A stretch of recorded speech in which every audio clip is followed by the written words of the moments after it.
Good evening from PLUGHITZ Studios in Largo, Florida. I'm Scott.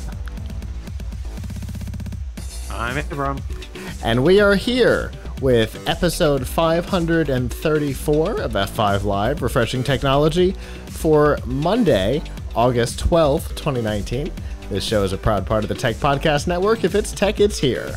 This week, Android is better friends with Windows, loot boxes are lesser friends with the industry, and YouTube is special friends with top creators. Wherever you are and however you're accessing our show, whether it be on social media, Facebook, Instagram, Twitter, Snapchat, on any of the podcatchers, Apple Podcasts, Google Podcasts, the Podcast Play app in the Windows Store, the myriad of others like Spotify or TuneIn, on any of our live stream platforms, livestream.com, Periscope, Mixer, Twitch, Facebook Live and YouTube Live, or of course, on our website, PLUGHITZlive.com. Thank you for making us a part of your day. Two ways you can do that. The first is, normally, on Sunday nights at about 9 p.m. Eastern Time, you can go to f5live.tv/join us, and there you can chat with us in the studio as we discuss topics. We always love to hear what you have to say. But if you're not able to join us live, that is okay. You can always go to PLUGHITZlive.com/subscribe, and there you'll see all of our shows, including F5 Live and the Piltch Point, as well as First Looks, PLUGHITZ Live Presents, and all of the others as well. I guess that's it. Avram, how are you doing tonight? Decent. You know, just a lot of projects, but decent. I think I finally got some degree of closure on this. Okay. So the Picade is built, and I have the right screen bezel around it, and I even have the back of it on. Very nice. Nice changes since the last time we talked. But there's a couple of issues still going on. One, I did an article last week on how to do emulation on a Raspberry Pi 4 because the traditional means of emulation like RetroPie don't officially support it, the Raspberry Pi 4. So I had the workarounds going on this, but then I don't know, my son did something, changed the theme in RetroPie, and now it's giving me an error message. I got to investigate. But also, it gives me the overheating symbol every time I just launch the emulator without even playing anything. So the Pi 4 does have a lot of potential heat issues, and it's in this box without any fan, and there's no way to put a fan on it in this setup because you put a hat on top of it. So that's kind of an issue. And then for some reason I can't get two of the 12 buttons. What is this? Two of the buttons to work. It's not the buttons themselves because I switched to buttons around. It's that two of the pins that they connect to on the card seem to not be working. So I can have any two buttons not work that I want. But so I don't know. I've written into the company, Pimaroni company, about this to see if mine is just defective or I just need to do something with software. I think just the biggest challenges were, you know, snapping the screen together and some of that kind of stuff. Certainly when I finally get the final resolution of this, I'll have an article up about how I did it. Sure. But I mean, if it works, if we got it working well, I mean, it would be really cool to have a little arcade machine in my house. My son is dying to play with it again. Yeah, so we shall see. I am intrigued by it personally. It's, as you know, it's been something, one of the projects of yours that I've been most interested in because it's the kind of thing that I would love. So yeah, it's been fun watching the build. Yeah, that's the key. I mean, this is a set. but the set has some. The instructions were not the best so far. Got it. Anyway, yeah, we're real close. I'd say I just am very concerned about the heat overheating issue, because I don't know if that's something that can be resolved with software, and you can't put a fan. You can't put a fan on it. So right, the best you could do is some sort of a case fan to at least try and suck some hot air out of the case. Best case scenario. There's no mod. I mean, there's no mount for that. Right. It would have to all be custom. So that's. Yeah, I think. I mean, but here's the thing. I'm testing this as a turnkey kit that they sell to people. You're supposed to be able to use this and only have to bring a Raspberry Pi 4 and a micro SD card. Right. And the power plug for the Raspberry Pi. But you're not supposed to have to bring any additional stuff. Anyway, we'll see. Got it. Well, my project for the weekend was editing. I edited a lot. We are running way late on collision coverage, but the good news is it will start showing up very soon, because in the last 2 days I edited a day and a half worth of videos, which is exhausting. So hooray. And I had forgotten just how right, especially when you're dealing with I went through 12 hours worth of interviews, which, I mean, I've sat through them once, and going through them again can be, just that alone can be exhausting. But I had forgotten just how many great interviews we had, and now I'm all psyched up again in the same way that we get when we're there. I'm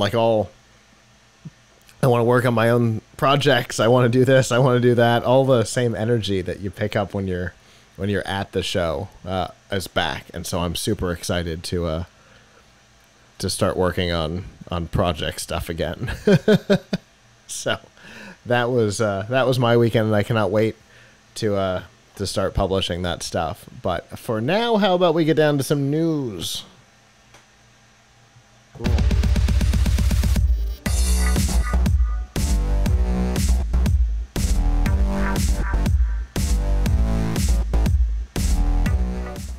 This week's Nifty Gifties on F5 Live is proudly powered by the Microsoft Store.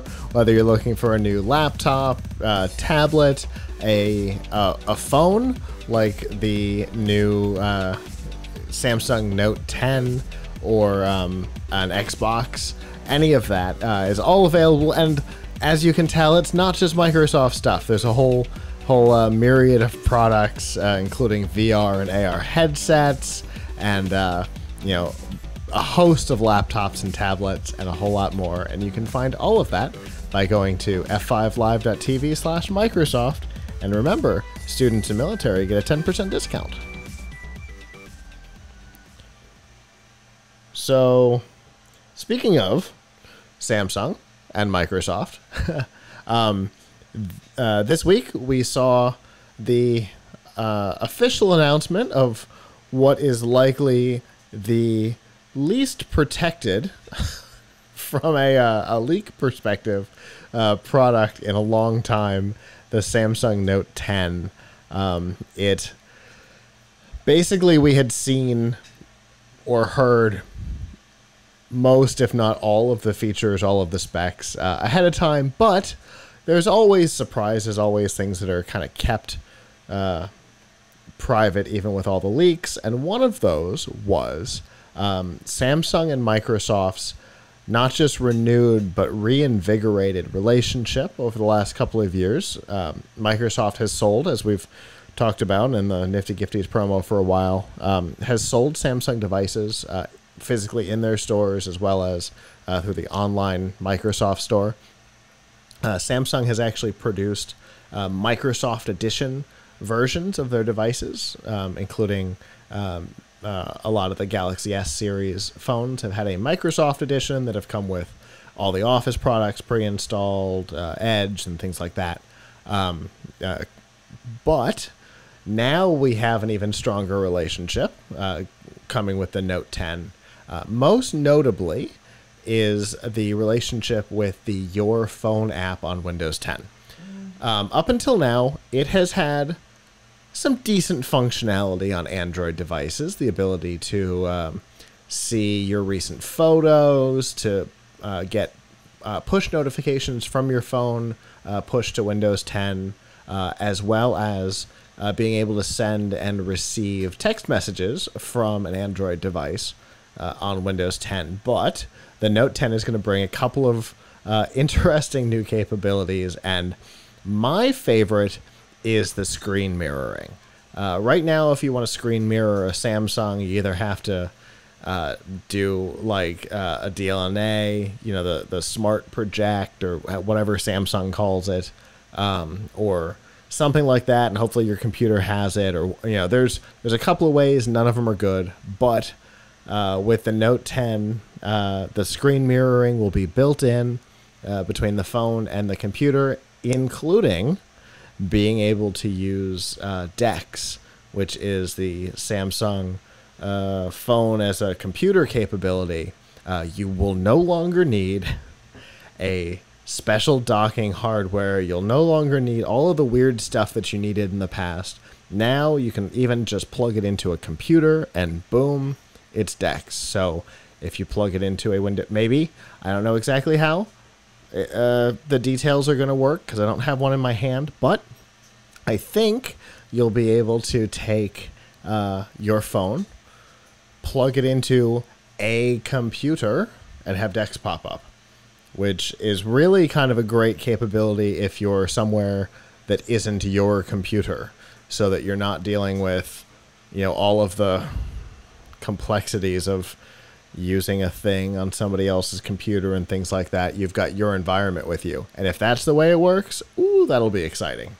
What do you think, Avram? I have a thought that it can't be that simple. It can't be that simple, can it? Yeah, it seems too good to be true. Yeah, I mean, I think you'll have to run something to make it happen. Well, you're supposed to have to run the Your Phone app on Windows 10. Right. So I guess my question to you is, under what scenario do you see yourself using the DeX capability? Well, for myself, under development scenarios, I can see myself using it. But I can also see people that aren't developers using it if they want to use an app on their computer that maybe isn't supported by the computer. Snapchat, for example. If you want to be able to use that while you're at your computer and not, you know, messing around with your phone too, being able to have everything on one screen. I can see myself doing that for not Snapchat because I don't care, but as anybody who follows either me or PLUGHITZ Live on Snapchat can attest, I don't understand it. But I can see people... Snapchat? What's that? Exactly. I can definitely see people using it for apps that aren't available on Windows 10 and stuff like that. Yeah, I mean, I guess the question is the performance going to be good enough? It's hard for me to believe that there's not going to be a lot of latency. I mean, I have used some screen mirroring apps in the past. I forget. There's a Samsung app now that lets you do screen mirroring, I think. It just doesn't do it with DeX. Right. And it's painfully slow. Yes, it is. And it's like, okay, so let's say, like, I could see a use case of it's much better to have a real keyboard, right, than to have than to type on the screen. Sure. So if there was something that you had to type into the phone, and you could do it by plugging it into your computer, it might make sense. However, that doesn't happen a lot, because if you want to send an email, you're going to probably use email on the computer. You're not going to want to be typing into the little window on your on your phone if you want to, send a text. Now, your phone, I feel like the interface and everything are not robust enough, and you can't make calls. You will be able to in the fall. Right. So I think if they could make your phone better, regardless of the DeX environment, which I don't know if people really want a completely different environment. Right. I mean, when they're using it. So, I mean, I'll be curious to try it for sure, but I don't know if people really want that. Right. I think the fact that the two companies are working together is kind of a big deal. And like you said, being able to make phone calls from your PC through your phone is coming later this fall, and that'll make the Your Phone app way bigger in usefulness, right? And so I think the relationship with Samsung is probably a big part of how and why that's possible.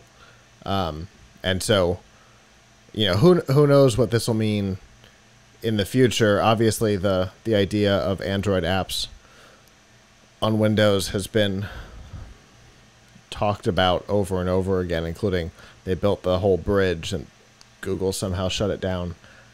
Still don't quite understand how that happened. But it's going to be a weird experience because the latency is just going to be too much. I mean, and what are the Android apps that people are dying to have? I guess Snapchat, which that's really an indictment of Snapchat. Just make a Windows app. I agree on that one. But like, what are the Android apps that you're really dying to have? I mean, I guess some of them are things that really primarily work on the phone, like that Lego hidden side thing I showed you yesterday is only iOS and Android. So, if I had my computer in front of it or something, but it's an awkward situation. How would you use that with your laptop? Right. A lot of these things are really made to be in a handheld device. So unless you had like a Windows tablet, which, I guess you could have a Windows tablet in the case of like the Surface, but there's not, I think, a lot of things. But I mean, like, it's hard to see, especially if you have to have a wired connection to your phone. Right. Like, let's say you have the Lego set in front of you. Are you really going to hold the Samsung phone in one hand and the Windows thing in another when you could just do it straight from the Samsung phone? It doesn't make a lot of sense. No. And then, like, Android games, again, they're made for a touchscreen environment, not necessarily for the desktop. Yeah, you could have a touchscreen Windows. I'm not saying you can't, but, like, there's a lot of latency there. Why wouldn't you just pick up the phone and play it? Right. So, like... Yeah, I look forward to seeing... So there are people who really do use DeX a lot.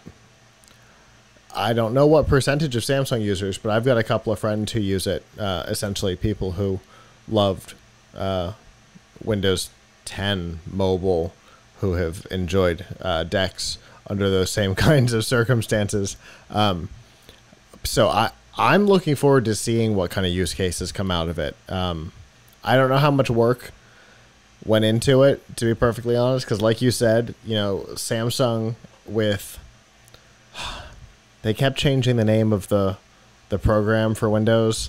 I think it ended up being called Smart Sync or something that had the screen mirroring stuff built into it. I don't remember. Obviously the stuff was already in place, so maybe Microsoft just had to put a wrapper around it or something like that. So it may not have been a whole lot of work. But if you're one of the people who uses DeX and want the ability to just, click it into somebody else's computer and have it work, which may or may not be the way it works. We don't know yet. I don't know if the Microsoft accounts have to be synced up, or we'll find out. But, if you're somebody who's already excited about DeX, this might just give you another way of being able to use it. It may not be exciting to anybody outside of the people who are already using it, but for those who are, it might be a big deal. For me, honestly, it's the being able to take and receive, make and receive calls. That new feature in a couple of months, I think that's going to be a big deal for me. I mean, being able to make calls using this microphone in front of me. Oh, Yeah, I mean, I agree. The biggest thing for me is I really want to use the headset on my computer. And sometimes if I'm taking a phone call, maybe I want to be looking at something on the computer at the same time. And it's a lot easier if they were all within the computer yeah. than having to put on a separate headset that's only for the phone and, all that. So, Sure. And, yeah. now you don't necessarily have to have the phone right next to you, right? It doesn't have to be within finger's reach. The phone rings, you can hit a button on your computer and answer the call. For you could do it with your headset. I could do it with, this ridiculous studio full of equipment if I wanted to, which obviously is ridiculous overkill, but it's the first thing I'm going to do. Yeah. I'm going to make a phone call to somebody with, $1,000 worth of studio equipment. Well, I think the ultimate question is the sound gonna, like, when it's considering it has to go through 2 operating systems, are you still gonna get the same level of sound clarity? Right. Yeah, that'll be fascinating. I can tell you with this board over Bluetooth, people have been able to tell. So it'll be the sound quality being higher. So it'll be interesting to see. I look forward to seeing some of this stuff in action. It makes me regret a little bit having an S10 now. Just a little bit. Kind of wish I waited a little longer for the Note. But we'll see how much of this stuff. The phone calling capability didn't sound like it was going to be Note exclusive. So it might come to the Your Phone app in general, which would be pretty cool. Obviously, we will know in pretty short order exactly what all this looks like, because we will see devices out in the wild in not too long. So at that point, we'll know exactly how it works, and we'll definitely keep you updated.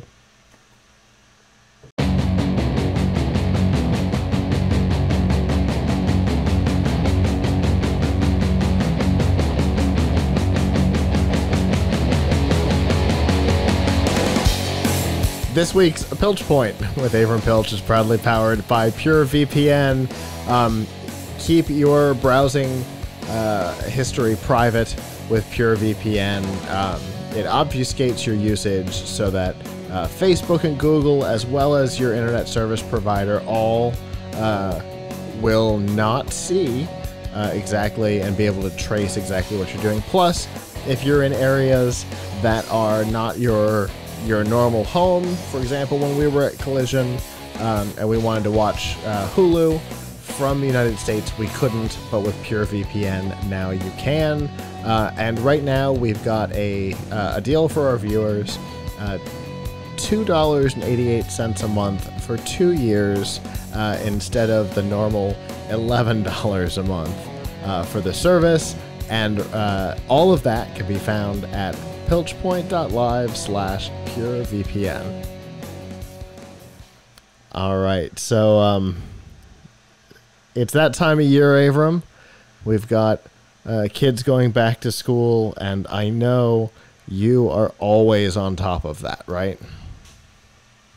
Yes. So I wanted to call attention to, we have a couple articles about back to school on Tom's Hardware, but I'll talk about some other stuff too.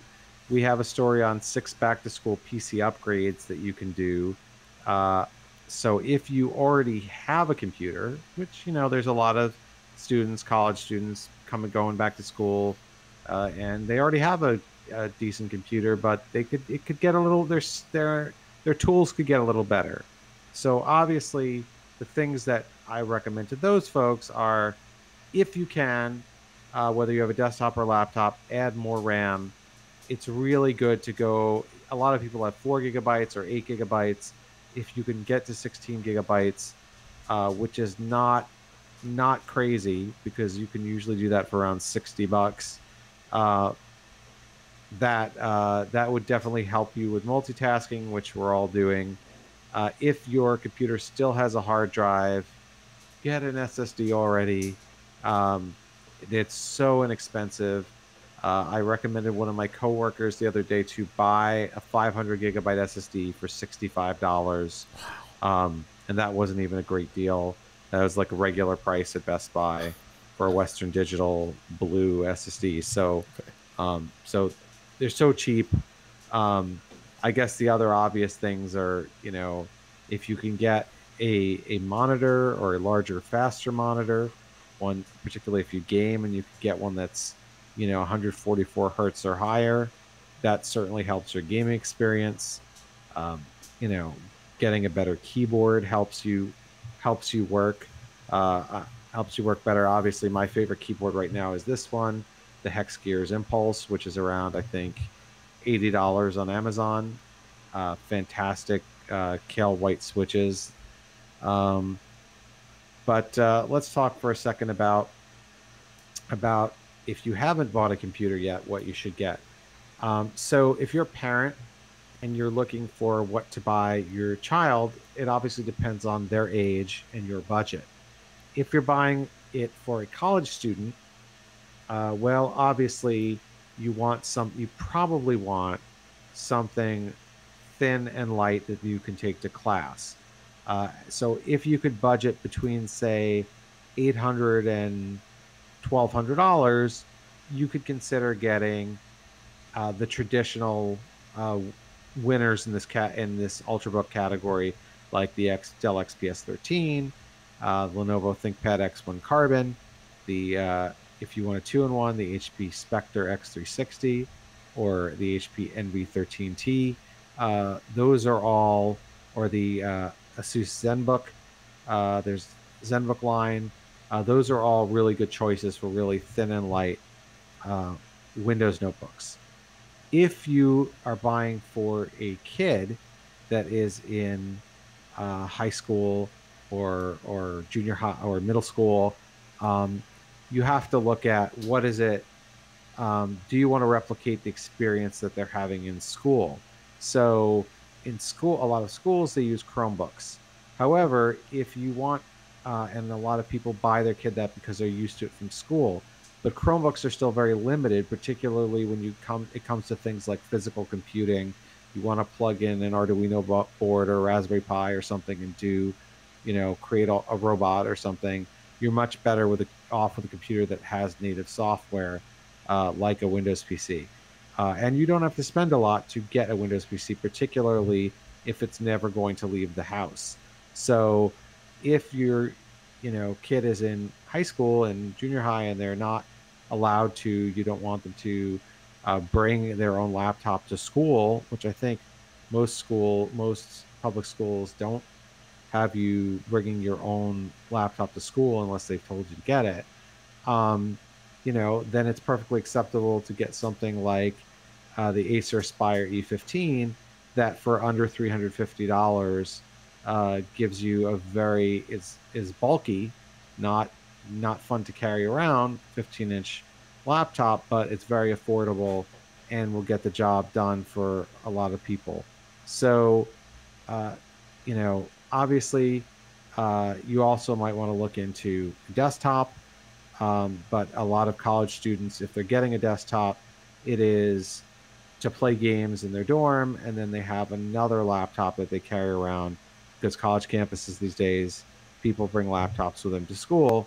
And I have to admit, I'm so old that when I was in college, a lot of my classmates didn't even own their own computers, let alone a laptop, and they had to go to the computer lab to do their work. Yeah. Even for me, I know a lot of people in college did work in the computer lab because not everybody brought a computer to college, and that was in the 2000s. Yeah, so, when I was in school, people did have PCs. I must admit that at the beginning of it, people did not really have the internet. But and at the end of it, people just had dial-up. But it was, a lot of people just didn't even have a PC. So it's great to see how the world is advanced now where everybody's got a laptop. You know, they don't even have big hulking desktops in their dorm. They have a laptop they carry around, and I guess schools have had to really adapt to that. And I've talked to some college students that I know, and it's like, yeah, everybody brings their laptop to class and they're typing on it. And I think about, man, you know, if I had attempted to do that when I was in school, they would have been mad at me, like, what are you doing bringing a computer? So it's a different world. Indeed. I remember, As some of the parents can attest. I had a math class. It was Calc 2, which, if anybody has gone through calculuses, you know that Calc 2 is the one you probably need to be most engaged with because it's the weirdest of them. And so it's the one that moves computer engineers to computer science. Anyway, so it was in a computer lab, which I never did quite understand. And it was such an unusual situation even then to have, you know, computers in a math class that it was a massive distraction, and I ended up having to drop the class. Right. You know, I don't know. I feel like it would be a distraction for me, but I guess it depends. People get used to using it to take notes and other things. Yeah, it really comes down to, you know, what you're used to interacting with. I was not used to that. It was very unusual, and so I mean, despite having at home like a crazy computer setup, I still got distracted by having a computer in that class. It could be the fact that the teacher was very monotone, made Ben Stein seem like bubbly and enthusiastic. I think my mother still teaches college, and she's very old school, and I think if she sees somebody looking at a computer in her class, she's probably thinking like they're zoning out and they're going on Facebook or playing a game or something. And, you know, I guess as a teacher, really all you have to say is like, well, that's their, if you're in college, well, that's their fault, you know, their problem. I'm going to give them the tests and exams and whatever, and they better pass. You know? Absolutely. So, for sure. But anyway, if you want to see more of our advice about back to school PCs, come to Tom's Hardware. We'll be refreshing the upgrades page, so we'll have it on our homepage. But you know, ultimately, I think it comes down to a lot of people are going back to school really soon or right now. So this is probably the time that, you know, is a good time to add a little something to your game, to, like, you know, not expensive, like a better keyboard, a better mouse, a better monitor. Just those little things around the edges can really make the school year, make you more productive, and you know, might make those late night all-nighters a little bit easier. Yeah, for sure. Especially if you're working with a laptop and, you know, you're trying to live with the laptop hardware. You know, the little upgrades like having a full feature keyboard, having, you know, an external mouse, having an external monitor to you know, expand the experience to make it less, you know, laptop-y, which can feel very confining. And, you know, laptop keyboards are, as Avram knows better than probably anybody else in the world. Even the best ones are not as good as having an external keyboard, and that's just the facts. You know, it's also just not as ergonomically. It's not as good for you. Like, I don't know. Everything I've read says that the ergonomics of a desktop, having your keyboard separated from the screen a little bit, is supposed to be better for you. I've read that in a few places, and so, you know, when you're on a laptop, you're hunched over it a little bit. It's definitely not as good for you to use for long-term use. So, you know, when I come home and I need to use my laptop, if I can get into my office where I have these things, I connect it to my dock. Yep. But, you know. Yeah, exactly. So it's always good to remind people that there are there are little things that you can do to make your everyday computing experience better, whether you're in school or not. You know, all of those upgrade recommendations could be just as good for you and I as for a student. So it's always nice to hear those things, Avram. And we will have something new next time. Yep.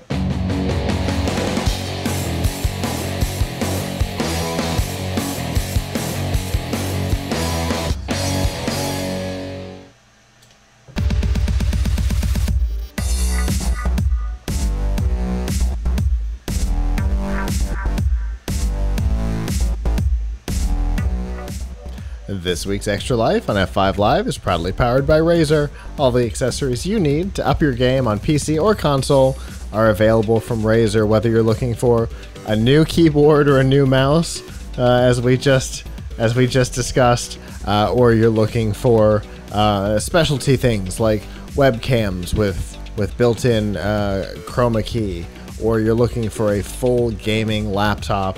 Razer has it all, and they've got some deals for back to school time, and you can find all of that by going to f5live.tv/Razer.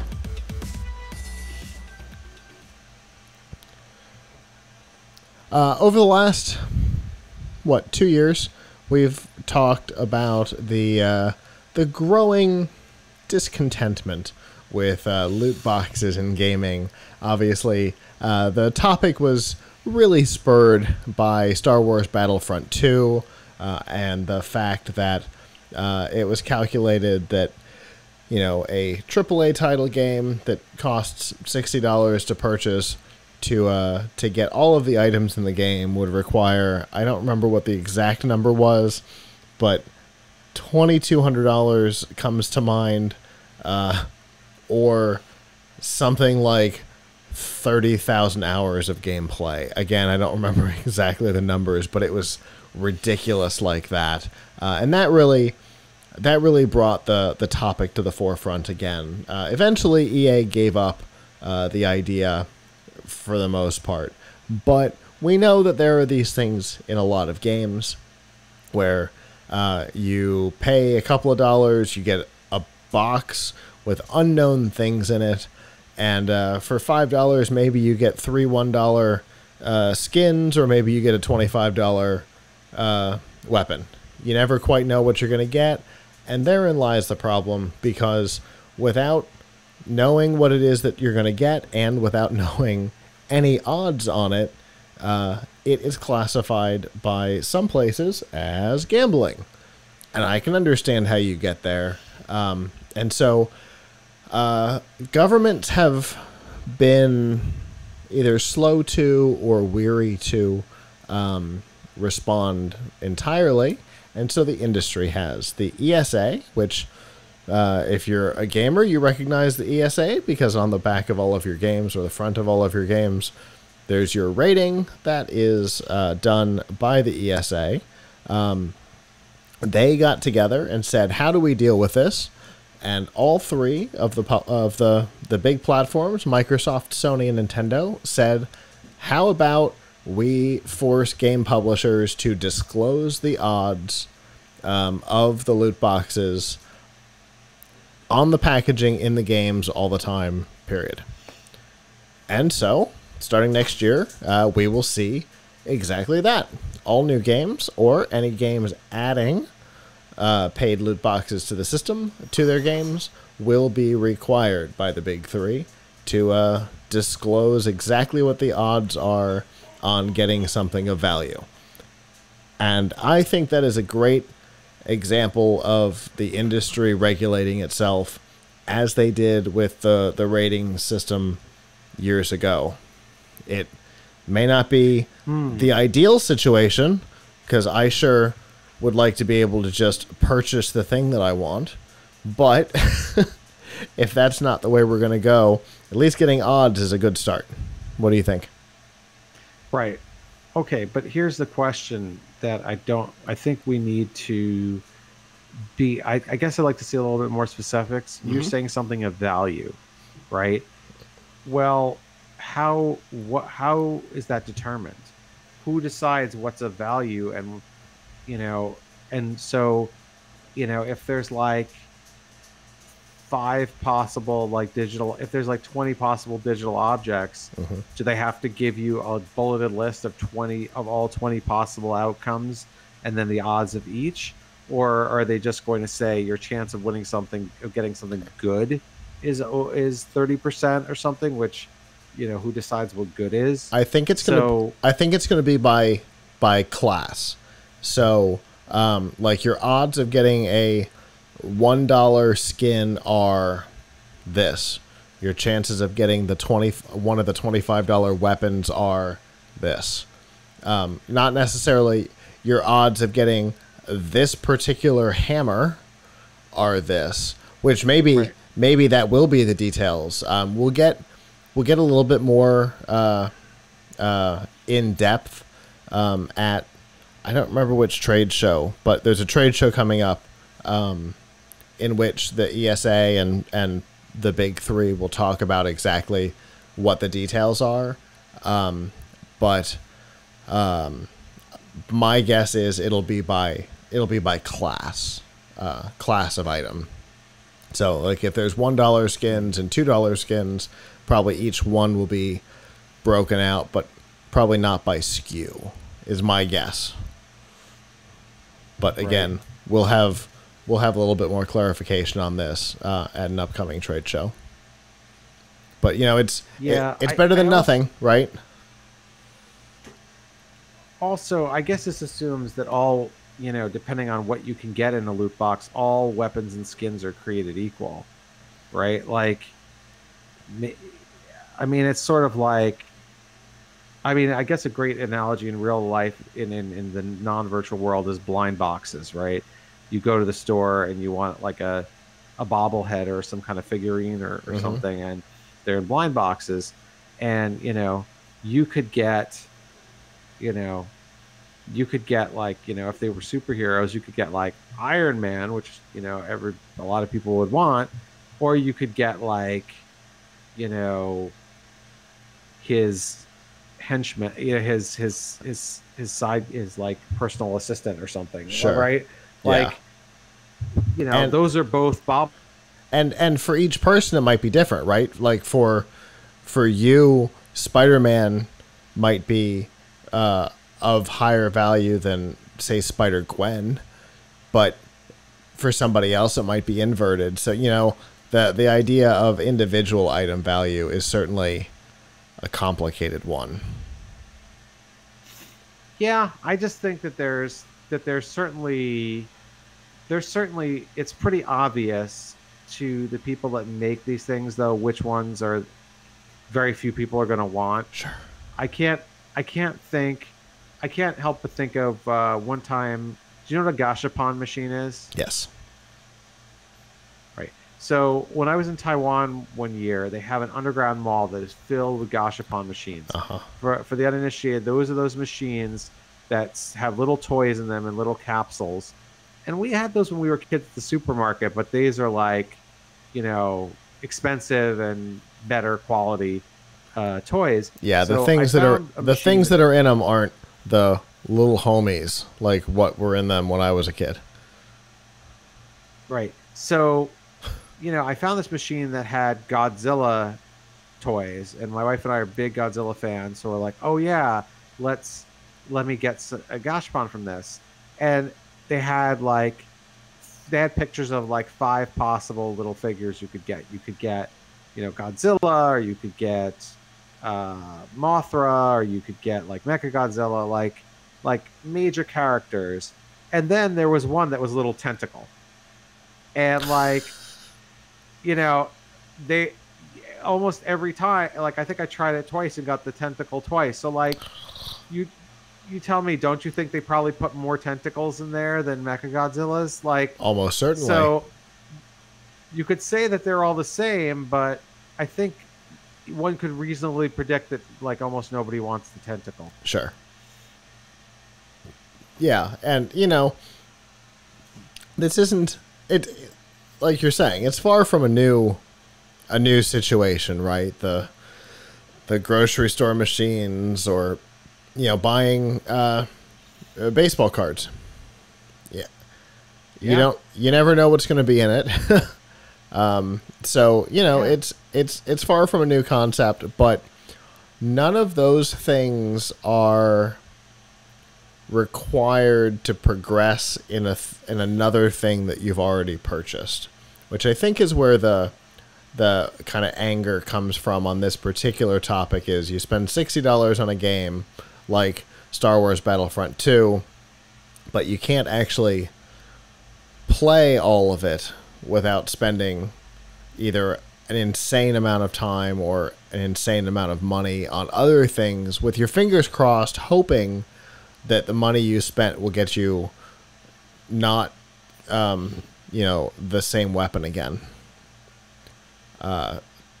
So it sucks always, but it sucks even more when it's an almost required part of another product that you've already purchased. Like if the Lego, what was it called? Lego Dark Side? Hidden Side. Like if you had to spend $75 and you didn't know which set you were going to get. Yeah, terrible. Yeah, that I can understand how that would turn people off to the whole industry, and certainly that product. And that's exactly what EA tried to do with Star Wars Battlefront 2. So, starting next year, we'll have odds. Again, we don't know exactly what that's going to look like. We'll hear about that probably in the coming weeks. I don't remember. Like I said, I don't remember what trade show it's going to be, but they're going to get into more details on exactly what that's going to look like. And I think, while I think most gamers would prefer that the concept go away entirely, at least understanding what you're getting yourself into is better than nothing. So I think that's where we are, at least for stage one.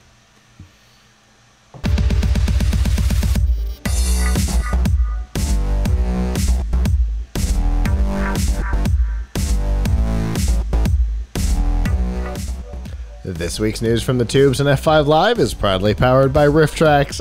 Make fun of movies or let these guys do it for you.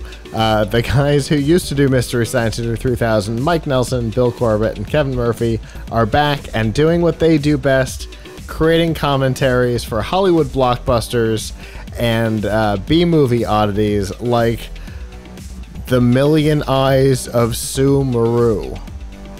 Don't know what that means. Looks ridiculous. The way it works is, for a couple of dollars, you download the MP3, play it along with your Netflix, Amazon, wherever the movie happens to exist, and laugh. From time to time, they also have live shows, and the next live show is this week, August 15th, with an encore presentation on the 20th. It is The Giant Spider Invasion. It'll be in movie theaters nationwide. And to find out what theaters it's available in, plus to see what movies and short films are available, you can go to f5live.tv/rifftrax with an X.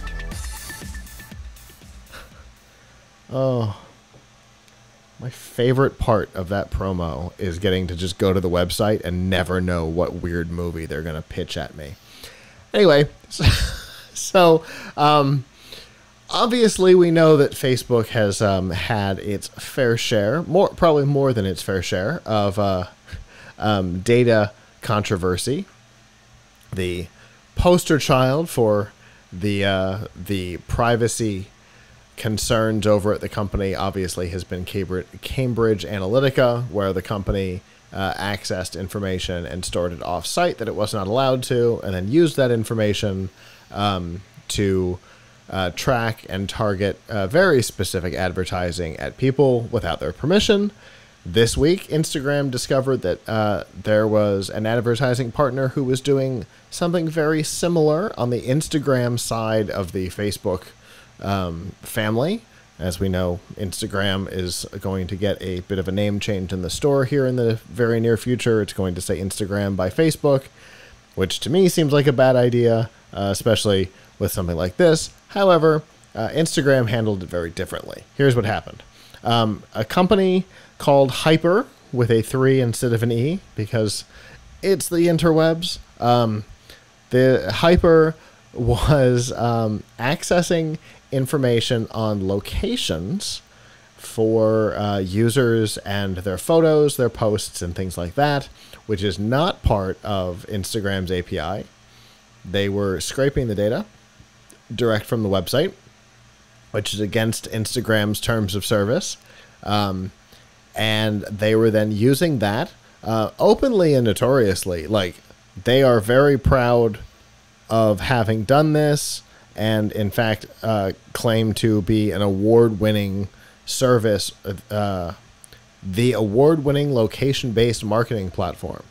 So they are very proud of having done this, despite the fact that it was against the terms of service, and targeted ads based on location data from people who did not share that information, which is a privacy violation at the very least. And when it comes to location data, the laws around it can be frighteningly strict. Having worked in that space, I can tell you there are some very strict rules. In fact, the government's not even allowed to say that they track people, but that they track devices. It's very strange. So they could be in a tremendous amount of trouble. Instagram disabled them immediately and turned off the public access to the data that they were grabbing, so that you have to be logged in, so at least they can track who's accessing the data and ban them quicker.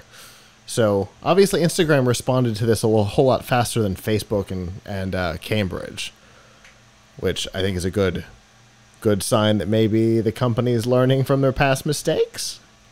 What do you think? Yeah, I mean, I think that's good. One of those things that just really gets me, and I was just looking it up, is this past week, and I got to tell you, I encourage everybody on this, all of our listeners, to go to rocketreach.co and see if you're listed there. So I Googled myself this week, and one of the top 10 results was my name and address and phone number listed on a site called rocketreach.co. Right now, somewhere out there, one could get this information, I guess, but they are trying. This site is Rocket Reach. I don't know where they're getting this data from, but they are trying to make it real easy to rank for your name. So, and then when you get there, you get for free all this person's information. But they have a little link on their site that says, "Oh, if you want to opt out, we'll take you out."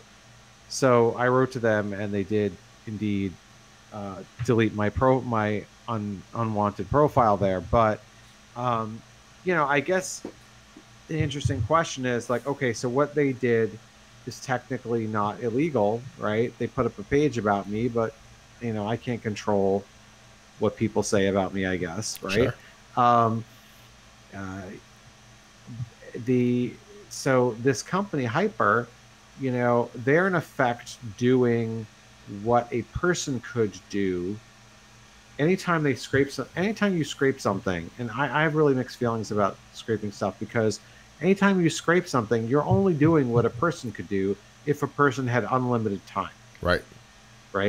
Like if you were like, I don't know if you ever watched Star Trek: The Next Generation, but there were numerous scenes where like Lieutenant Data is reading stuff, and he's just like, his eyes are lighting up, and he's reading like 1,000 pages in like a second, right? Mm-hmm. It's just zooming right by him. Yeah. So if you could be super fast, and you could just go and read every page on Instagram. For a modern reference, on the Orville, Isaac does the same thing. Oh, you're right. Okay. So if you as a person could theoretically do that, it's very theoretical, of course. Sure. There's not going to be enough time in the world to do it. Could you? Why can we say that a computer that is basically standing in for a person cannot? Now we don't like that, and in effect, if they're using the API of Instagram, Instagram certainly has a right to tell people how to use their API. But in a sense, if they were going out and trying to obtain this data just by reading the website, I mean, unfortunately, if it's publicly posted, it's public information, whether you like it or not. Well, it is no longer public information. It is all now put behind a login. You have to be logged in so that they can watch for what they consider to be unusual or inappropriate behavior and take action faster. Good. That's how you solve this problem. Absolutely.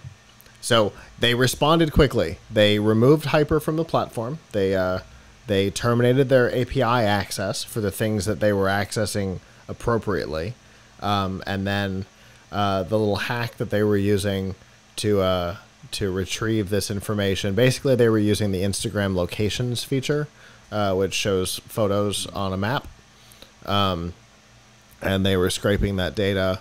For a human being, you saw pictures on a map, but for a computer, they saw very detailed data, which might be the difference between what a person does and what a computer does, right? Because a computer can see things that the person can't necessarily see, and so they were taking that information and creating correlations between people and accounts and locations and things.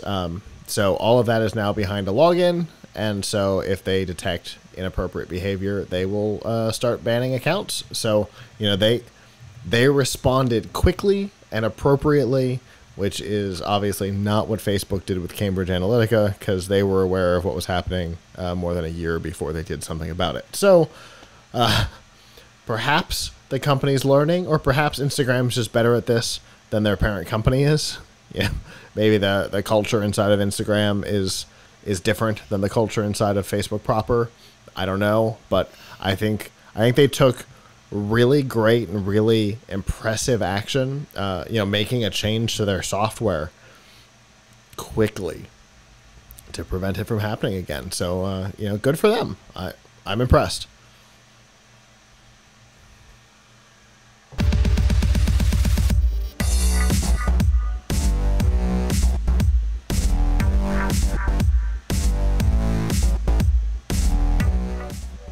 This week's DRM Not Included on F5 Live is proudly powered by Amazon Prime. You know you get your free shipping, but you may not know you also get free music with Amazon Prime Music, which is several million tracks to stream for free, already included in your subscription.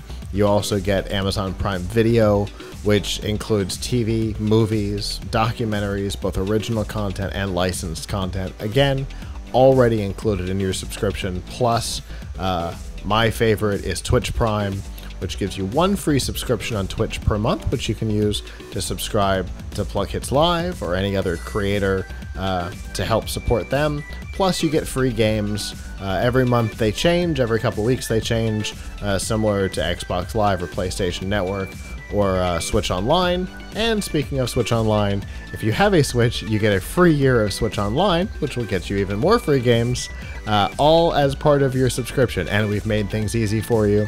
We have a page that has links to all of these features. Plus, if you're not already a Prime subscriber, we've got a 30-day free trial, and all of that is available at f5live.tv/prime. I hadn't considered that gives you even more free games. You get lots of games from Amazon now. Anyway, so for a long time we've talked about YouTube and the way they deal with issues. Obviously, we just talked about Instagram and how they dealt with some issues. YouTube's has kind of famously been inconsistent. A small creator can get a warning in the YouTube warning system for recording a video in a public space that has background music that the person who recorded it didn't know was even there, but a copyright claim gets put in and they get a warning, which you don't want in the YouTube system. And then you have Logan Paul, who mocked a dead body in a forest in Japan known for suicides, and his videos stayed up. So there's definitely been some concerns over inconsistencies in what YouTube calls their community guidelines, and certainly the enforcement thereof. This week, the Washington Post published a story. They spoke with current and previous content enforcers for YouTube, who said absolutely YouTube has two sets of rules, one for the stars and one for everybody else, which of course they do. Tased a rat on a video and they took his monetization away for 2 weeks. But, somebody else accidentally includes, copyrighted music in a video, and they get their whole channel demonetized for like 90 days. So, I guess it's nice to hear somebody who was inside of, and by somebody I mean a dozen somebodies, who was inside of the community team at YouTube say, oh yeah, in fact, we were told specifically our responsibility was not to the creators or to the users, it was to the advertisers. And if Logan Paul drives advertisement, look the other way. Well, that is where I think I gotta question what YouTube is doing from a business perspective, because I don't know. I have never purchased an ad on YouTube, but are people going on and saying, I want to be on Logan Paul, or are they saying, I want to hit a certain number of impressions for this demo, and YouTube's like, sure, you want this demographic, you want to go in this time, you want this many impressions, let's spread you out across this type of content. I mean, it depends on who you are. The big guys, Verizon and AT&T, for example, can target down to the channel. Do they want to though? Who knows? I mean, I guess my question is are there a lot of people knocking down the door saying, please run my ad on Logan Paul?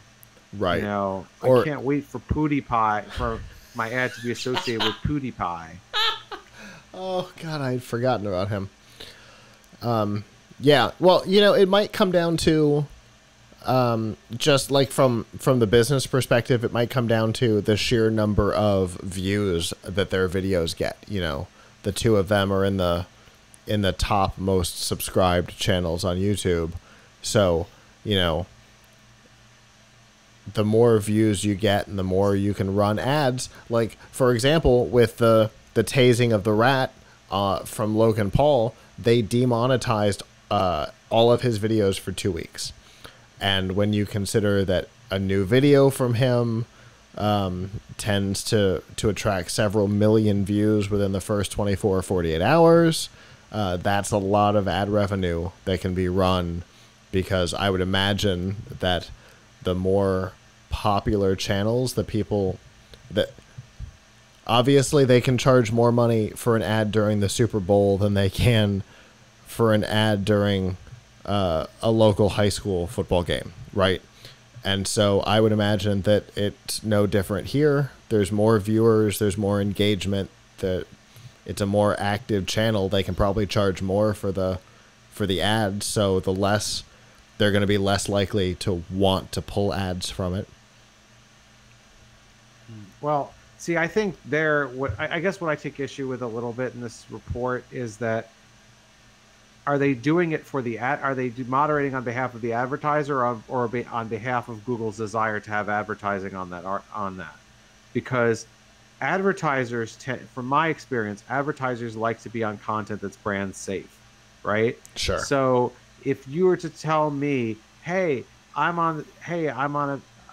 video is going to be appearing on this guy's channel, and by the way, he's done all kinds of crazy stuff.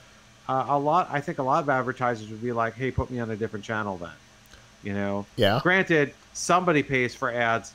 Granted, somebody buys advertising on a lot of controversial television shows, Sure. and they manage to be ad supported. But I guess what I'm saying is, advertisers tend to be very a lot of them anyway tend to be very controversy averse. Sure. So, do you really want to be associated with this kind of negative behavior? Sure.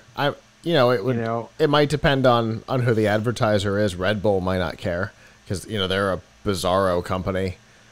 Yeah. Fair. And it's fair enough. And his viewers are their target demo.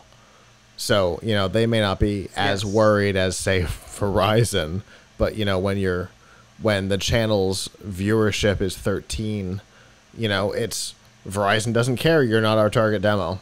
So Verizon isn't going to be interested in Logan Paul anyway, but Red Bull and Monster Energy might be incredibly interested because they're not worried about the controversy of him.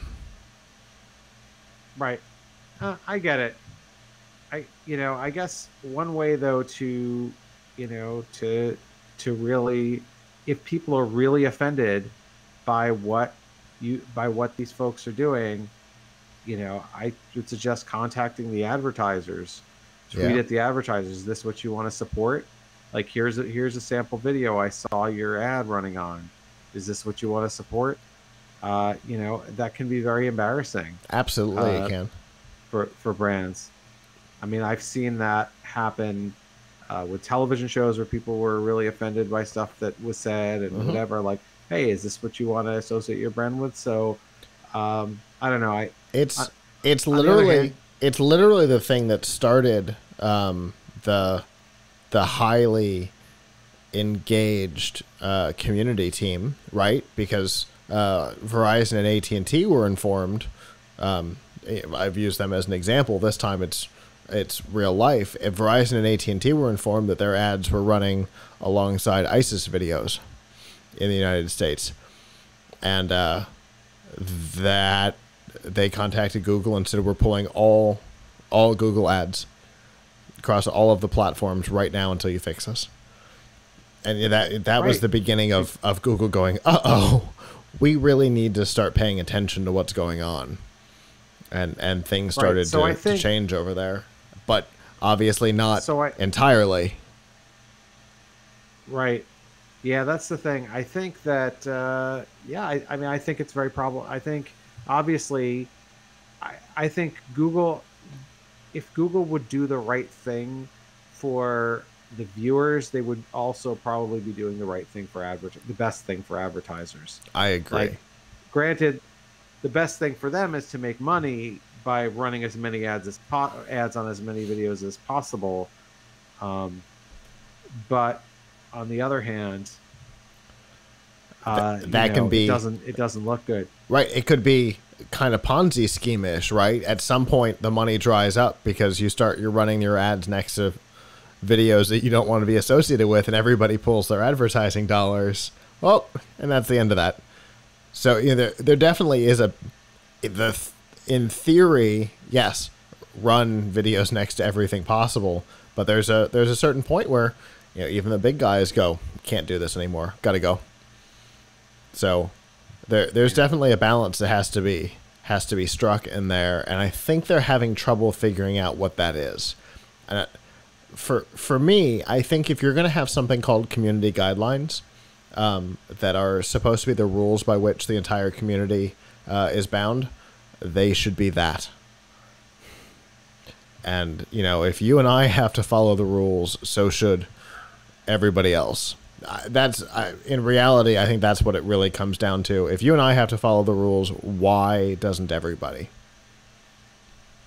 Yeah, I mean, it makes sense to me, and frankly, they ought to be able to get somebody like Logan Paul to follow the guidelines, because he has a lot more to lose.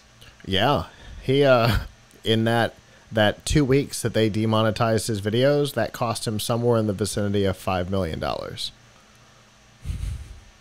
That's how much he makes every 2 weeks? He does about $10 million a month doesn't that just make you want to cry or punch something? What's killer is I don't think YouTube really gives you a very good share of the ad revenue on videos. It's I don't know what this, if there's even a split, but I don't think you get paid that much. No. You know. So how many views must you have to earn $10 million a month when you're probably getting, I don't know, a very, very small percentage of what Google actually makes on your stuff. I have no idea. I can tell you that our biggest month on YouTube, percentage-wise, is statistically insignificant compared. And that was was when the walnut electronic skateboard spiked. Right. Yeah, it just, I mean, YouTube is a great platform, technologically speaking. Everybody uses it, but they have a lot of power in this industry. Mm-hmm. Like, if Logan Paul was unhappy with his $10 million a month, where would he go? Right. You know, would he go to Vimeo or something? Like, where would he go to not be on YouTube and try to make money? It's not, there are other platforms, but YouTube is really none of them are YouTube. Gorilla. Yeah, none of them are YouTube.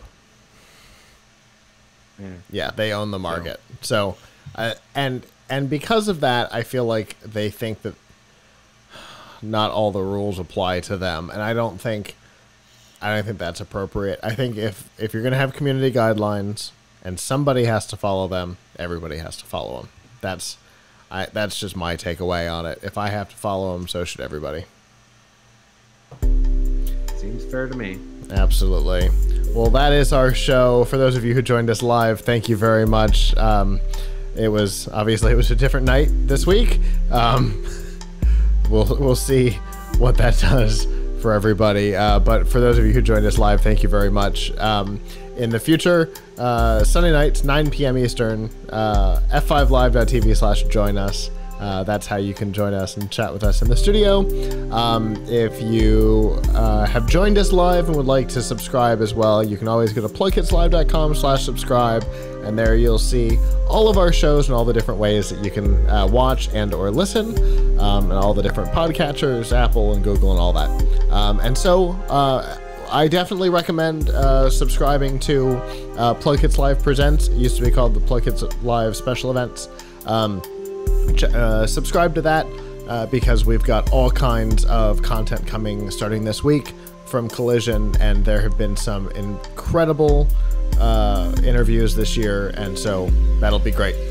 So check that out, PLUGHITZlive.com/subscribe. And until next time, on behalf of the staff that's not here, I'm Scott. I'm Avram. And we will see you back next time. Ciao.